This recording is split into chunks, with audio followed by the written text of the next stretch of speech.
በኦሮሚያ ክልል በምስራቅ ሸዋ አካባቢ ያለውን የክረምት ስንዴ እርሻ ማሳጨድና የበጋ ስንዴ ማስጀመር ፕሮግራም ነበር ዛሬ ነበረን። ዘንድሮ በሀገር ደረጃ ክረምት ወደ 4.5 ሚሊዮን ሄክታር የሚጠጋ የስንዴ እርሻ ታርሷል። በበጋም እንደዚሁ ይታሰባል።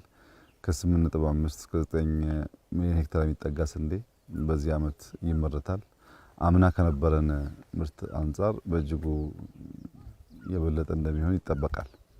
ከስንዴ በተጨማሪ ሙዝ አይተናል፣ ፓፓያ አይተናል፣ አሳ ምርት አይተናል።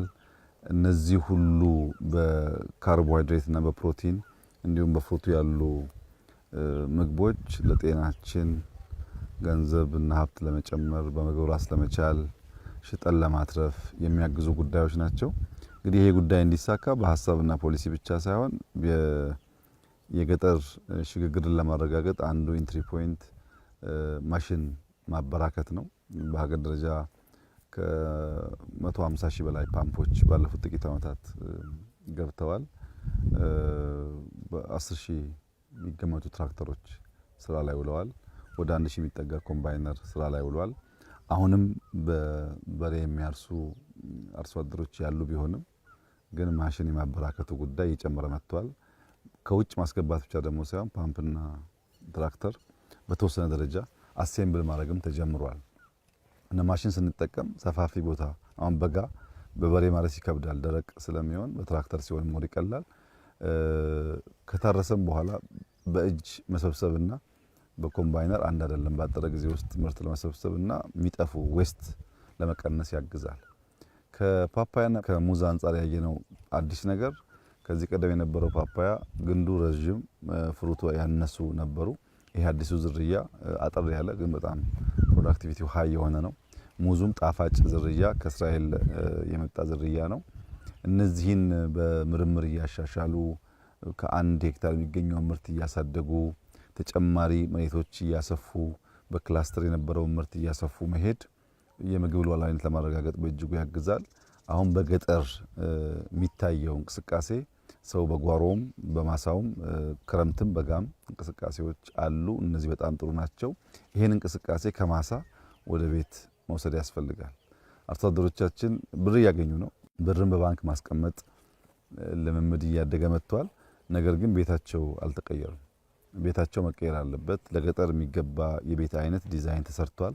በገጠር ኮሪደር ውስጥ እንዳያችሁት አንድ ሰው ቤት ባዮጋዝ ያለው፣ ሽንት ቤት ያለው፣ የከብትና የሰው ቤት የተለያየ የሶላር ሲስተም ያለው አዲስ ጅማሮ አለና ይሄ መስፋት አለበት። ይሄን ፓፓያ የሸጠ ሰው ከተማ ብር ማስቀመጥ ከተማ ፎቅ መግዛት ብቻ ሳይሆን እዚህ ያለውን ጎጆ መቀየር የጎረቤት ቤት መቀየር ያስፈልጋልና በአርሶ አደሩ ህይወት ውስጥ መታየት አለበት። በልጆች ውስጥ መታየት አለበት።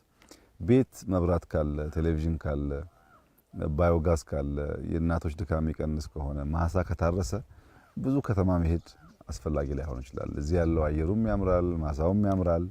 ችግሩ ምንድነው? ማሳ ላይ የምናየውን ነገር ቤት መውሰድ መቻል ላይ ነውና በተለይ ትላልቅ ምርት የሚያመርቱ አካባቢዎች በፍጥነት አርሶ አደሩ ወደዛ አይነት የኑሮ ዘይቤ እንዲሸጋገር ማገዝ ያስፈልጋል። አሁን በጣም ጥሩ ዘመን ነው። ግልጥ ያለ ፖሊሲ አለን። በቅርበት አመራር ለመስጠት ሁሉም ይተጋል፣ ይለፋል። የኤክስቴንሽን ሙያተኞች ከአርሶ አደር ጋር ይውላሉ። የወረዳ ዞን አመራሮች አንዱ የሚታዩት በዚህ ውጤት ነው የሚገመገሙት፣ እንደ ዋና ስራቸው ይወሰዳል። ይሄን እድል መጠቀም ያስፈልጋል። ከዚህ ቀደም ግብርናን በዚህ መንገድ ብንመራው ኖሮ አሁን የምናየው ውጤት ማየት እንችል ነበር። አሁን አምና የነበረው ምርትና ዘንድሮ የምንጠብቀው አይገናኝም። ከ8.5 ሚሊዮን ሄክታር በአቨሬጅ በ40 እንኳን ቢባዛ ምን ያክል ሊገኝ እንደሚችል መገመት ይቻላል። በ35ም ቢባዛ ምን ያክል ሊገኝ እንደሚችል መገመት ይቻላል። ከዛ በላይ እንደሚገኝ ይታወቃልና ምርታማነት እያደገ ሲሄድ ገበያ ያረጋጋል፣ ገቢ ይጨምራል፣ ከውጭ የምናስገባቸው ምግቦች ይቀንሳል፣ ወደ ውጭ መላክ አቅማችን ያሳድጋል። ዘርፈ ብዙ ጠቀሜታ ነው ያለው። እንግዲህ ኢትዮጵያ ትቀየራለች፣ ትበለጽጋለች። በሚቀጥሉት 10 ዓመታት አፍሪካ ላይ ያላት ቦታ ይስተካከላል ሲባል ዝም ብሎ ፍላጎት አይደለም። መሬት ላይ ያሉትን ስራዎች በማየት ጭምር ነው። በእርሻ ያለውን ስራ በደንብ እንደምታዩት ተስፋ የሚሰጥ ነገር ነው። ብዙ ስራ ይጠበቅብናል፣ ግን ጅማሮ አስደማሚ ነው። እንግዲህ ስለ 8 ሚሊዮን ሄክታር ስንዴ የምናወራው ከ3 4 5 ዓመት በፊት ያው የት እንደነበርን ይታወቃል። በማዕድን ዘርፍ ቢወሰድ በጣም ብዙ ተስፋ ሰጪ ነገሮች አሉ።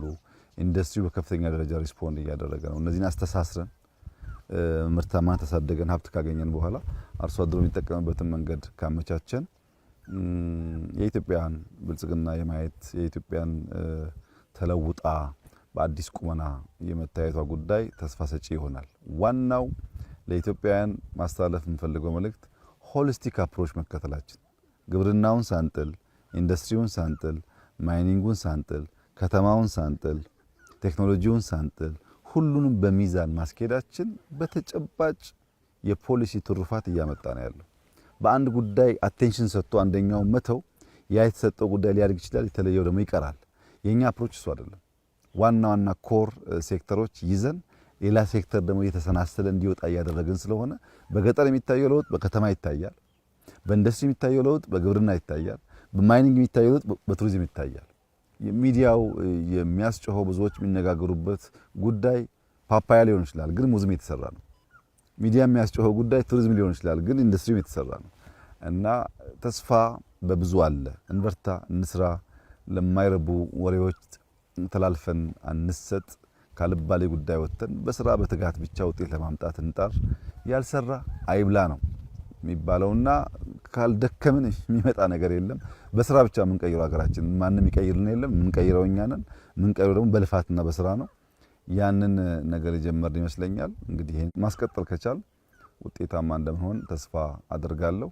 ባየሁት ነገር ደስ ብሎኛል። እንበርታ፣ እንስራ ማለት እወዳለሁ። አመሰግናለሁ።